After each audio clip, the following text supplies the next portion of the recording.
Well, good afternoon. Is this one?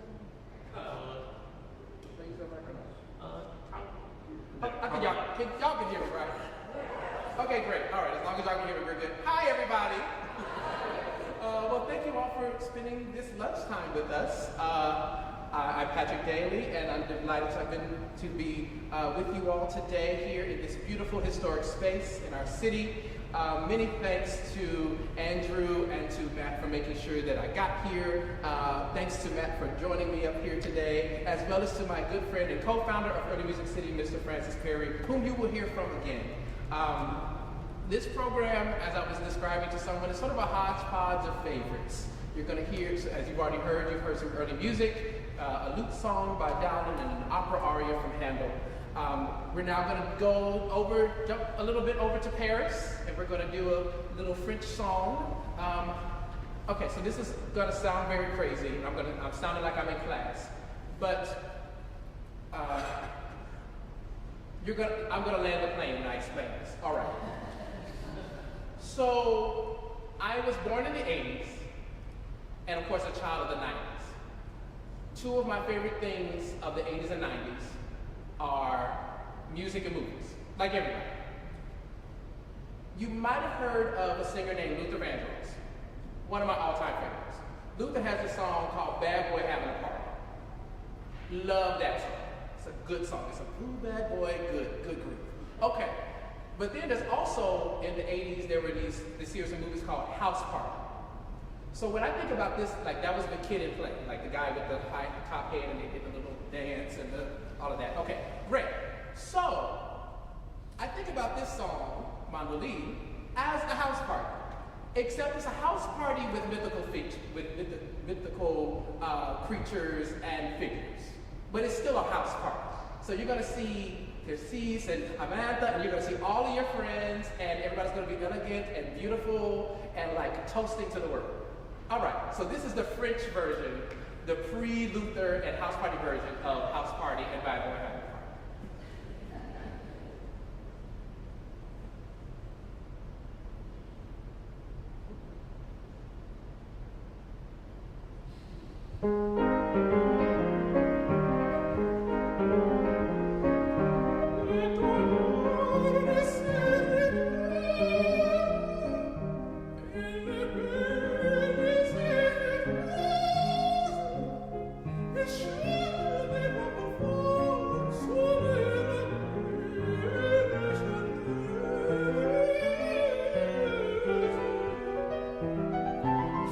Tercis,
one of my passions and much of my work is around the music of African American composers.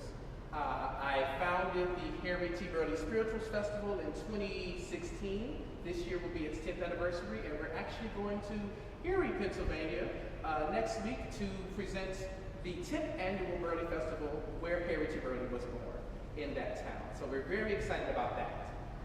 I am also the president of the International Florence Price Festival. So I'm going to be singing a lot of Burley next week. So we won't have any Burley today. However, we are going to hear some Price. And I'm very excited as we begin this set to offer this song, which is not sung a lot, but it's really one of my favorites.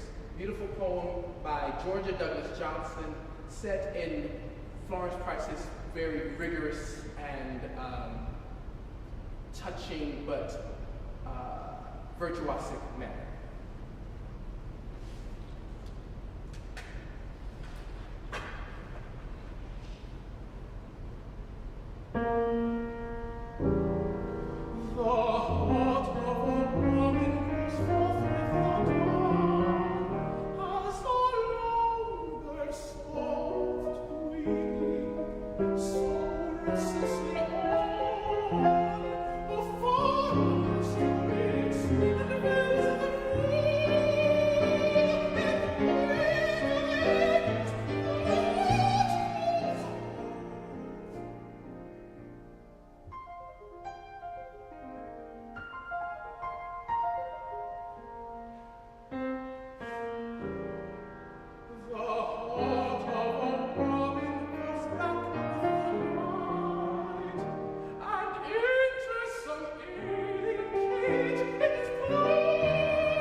Of course, Matt is here, Francis is here, but I have two students.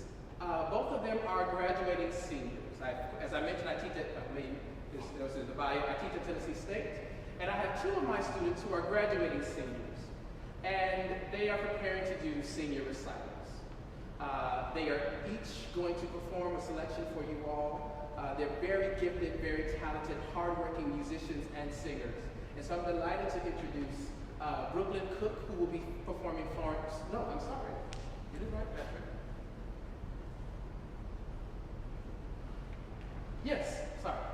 I'm delighted to introduce Cameron Jones, countertenor, who will be performing Night by Florence Price, followed by Brooklyn Cook, who will be performing Grief by William Grant Steele. So we're going to take a little detour. We've gone from England to Italy, we've gone to France, so we're going to, Miss Price is from Little Rock, so we're going to Little Rock real quick, and then we'll come back to Nashville. We're going to go down to Little Rock, all right? We'll see you soon. Please welcome Cameron Jones and Brooklyn Cook.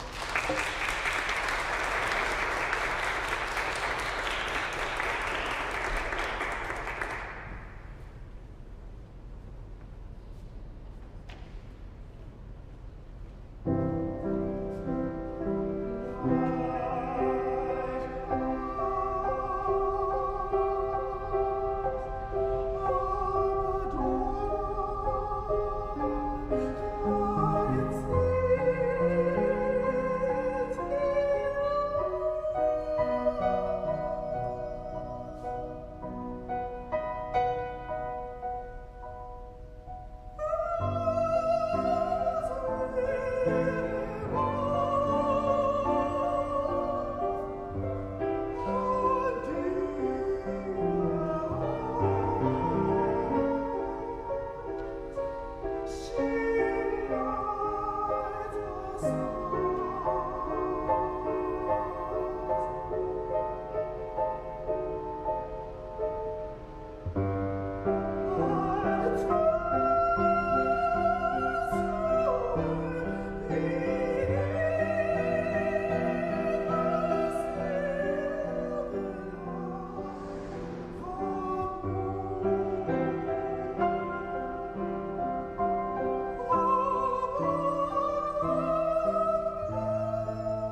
Well, I hope I think they earned their lunch today.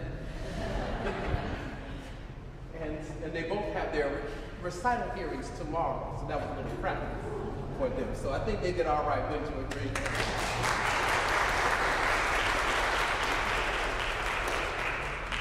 As we start to bring it on home, my good friend Francis Perry, again, I mentioned we co-founded a little band here called Early Music City. And we do a lot of, as you can tell, early music, but also the early music of Nashville. And that includes spirituals and folk tunes and such. But Francis has a very interesting instrument here. And if you don't mind, Francis, would you mind telling us a little bit about this that you got in front of you?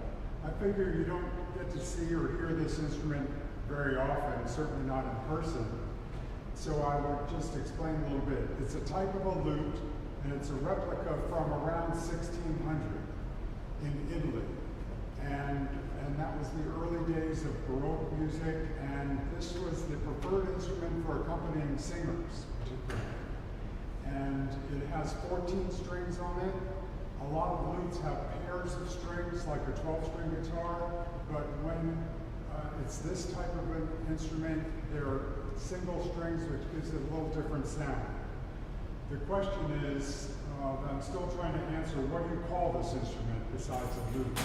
You could call it a chitarrone or a theorbo.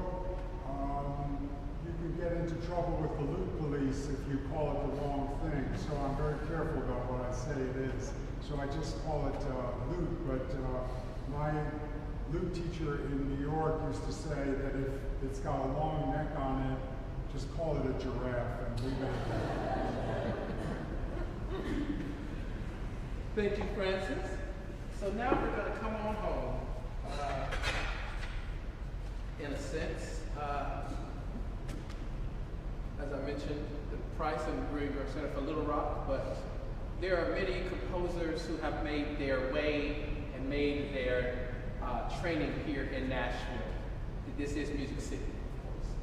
And so there was a gentleman by the name of Roland Hayes who came from Calhoun, Georgia to attend Fisk University, where he was a Fisk Jubilee singer, and eventually made his way to Boston, which is a hub for early music. Not only was he a fabulous tenor and a singer and concert artist, he also was a composer and arranger. And so we're going to do one of his settings.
good friend and fraternity brother, Mr. Dave Ragland.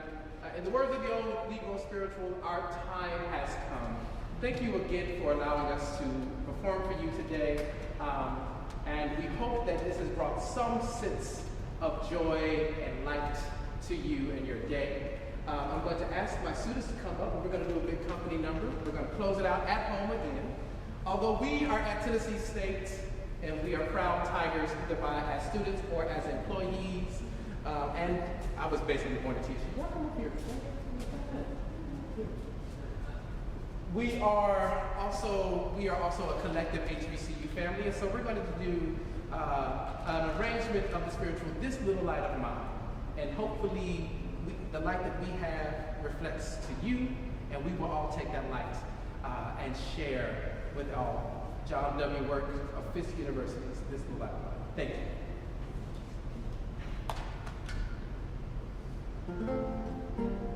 you.